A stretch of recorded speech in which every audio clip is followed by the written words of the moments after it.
वर्ष 2022 में भारत में आत्महत्या करने वालों में 72% पुरुष थे, जिसमें 1,25,000 से अधिक पुरुषों ने अपनी जान दे दी, जबकि महिलाओं की संख्या लगभग 47,000 थी। वर्ष 2014 से 2021 के बीच पुरुषों और महिलाओं के आत्महत्या के अनुपात में काफी वृद्धि हुई और इस दौरान 107.5% अधिक पुरुषों ने पारिवारिक समस्याओं को आत्महत्या का कारण बताया। हमारे कानून में ने महिलाओं को घरेलू हिंसा और शोषण से बचाने में बड़ी प्रगति की है, लेकिन ऐसे पुरुषों के लिए भी सुरक्षा का अभाव चिंता का विषय है, जो इसी तरह की चुनौतियों का सामना कर रहे हैं। हाल में ही बिहार के निवासी अतुल सुभाष के मामले ने इस समस्या को उजागर किया है। अतुल सुभाष बंगलौर में काम करते थे।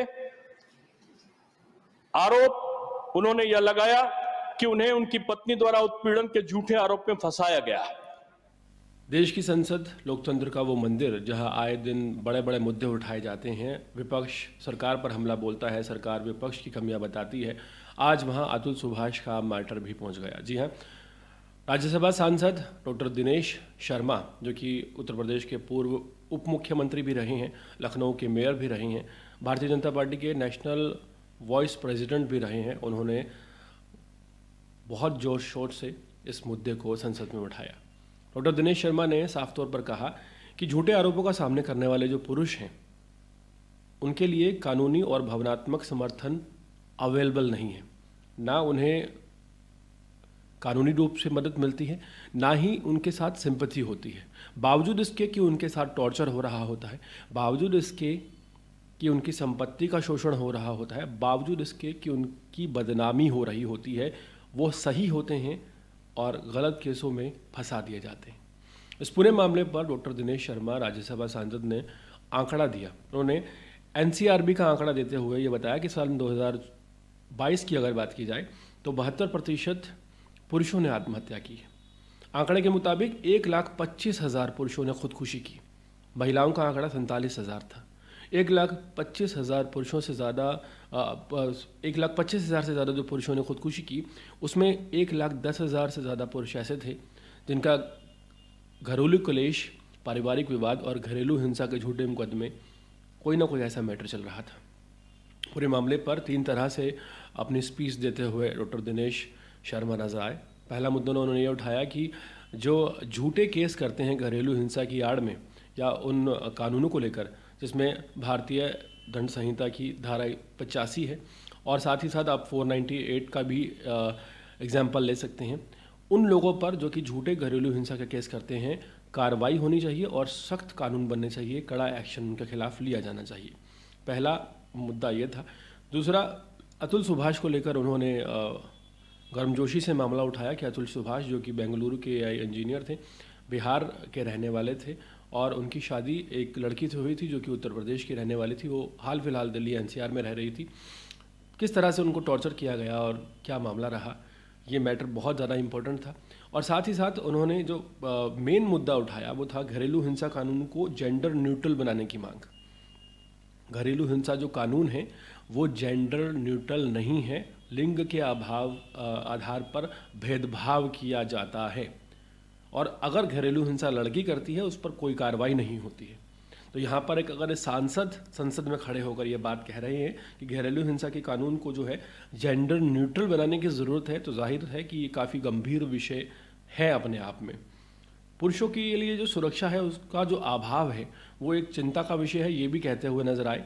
और साथ ही उन्होंने ये भी कहा कि झूठे आरोपों का सामना करने वाले जो पुरुष हैं उनके लिए कानूनी और भावनात्मक जो समर्थन है वो कहीं से नहीं मिलता। ये बहुत ही बड़ी बात है। अगर सिस्टम की कमी के कारण एक भी आदमी जान दे देता है तो ये हमारे लिए आत्ममंथन का समय है। ये एक स्पीच का पार्ट था डॉक्टर दिनेश शर्मा का, जो वाकई दिल को छूने वाला है। एक लोकतांत्रिक देश में अगर एक राजनेता ऐसी बात कहता है कि अगर सिस्टम की कमी के कारण एक भी आदमी जान देता है तो ये हमारे लिए आत्ममंथन का विषय है। हमें बैठकर सोचना चाहिए कि वो सिस्टम की कमी से क्यों मर गया। जिस वक्त अतुल सुभाष का मैटर सामने आया था उस वक्त ये बात क्लियर हो गई थी कि किस तरह से एक जज अतुल सुभाष से 5 लाख रुपए की डिमांड कर रही थी। अतुल सुभाष के जो ससुराल वाले थे वो उनका उत्पीड़न कर रहे थे, अतुल सुभाष की बीवी उनका उत्पीड़न कर रही थी, उनके बच्चे से उन्हें मिलने नहीं दिया जा रहा था, बावजूद इसके कि वो एक मोटी रकम हर महीने अपनी बीवी को देते थे और उनके ऊपर एक केस को लेकर 10 केस लगा दिए गए थे। तो ये सिस्टम की कमी नहीं थी, ये पूरा सिस्टम ही कमियों से और खामियों से भरा हुआ है। अगर पुरुषों की बात की जाए तो रीज़न क्या है? जो घरेलू हिंसा के कानून हैं वो जेंडर न्यूट्रल नहीं है। इस मामले को उठाने पर वाकई बधाई के पात्र हैं राज्यसभा सांसद दिनेश शर्मा जी।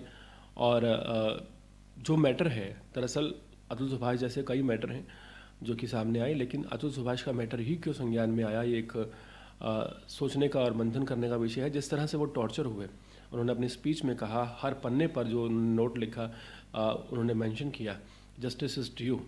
और सोचिए एक शख्स जब खुदकुशी करता है तो जल्दबाजी में कर जाता है या किसी एक सरूर में कर जाता है, लेकिन उन्होंने 1 घंटे का टाइम निकाला वीडियो बनाने के लिए, कई घंटों का समय निकाला वो नोट्स लिखने के लिए, हर नोट पर मोटे शब्दों में लिखा जस्टिस इज़ ड्यू।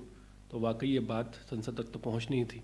अब ये कब होता है कि झूठे केस जो लोग करते हैं उनके ऊपर कार्रवाई की जाए, ये प्रावधान कब आता है और घरेलू हिंसा के कानून जेंडर न्यूट्रल कब बनते हैं, ये आने वाले समय में देखने का विषय रहेगा। हाल फिलहाल उन्हीं सभी पुरुषों को श्रद्धांजलि देना चाहेंगे जिन्होंने घरेलू हिंसा के झूठे मुकदमों के चलते अपनी जान गंवा दी, लेकिन ये किसी भी तरह का समाधान नहीं है। एक महिला के गलत करने से सभी महिलाएं गलत नहीं हो जाती और एक पुरुष के गलत करने से सभी गलत नहीं हो जाते। पूरे मामले पर क्या राय है कमेंट सेक्शन में ज़रूर बताएगा। इसी तरह के अपडेट जुड़े रहने के लिए देखते रहिए अर्पण न्यूज़। बहुत बहुत शुक्रिया।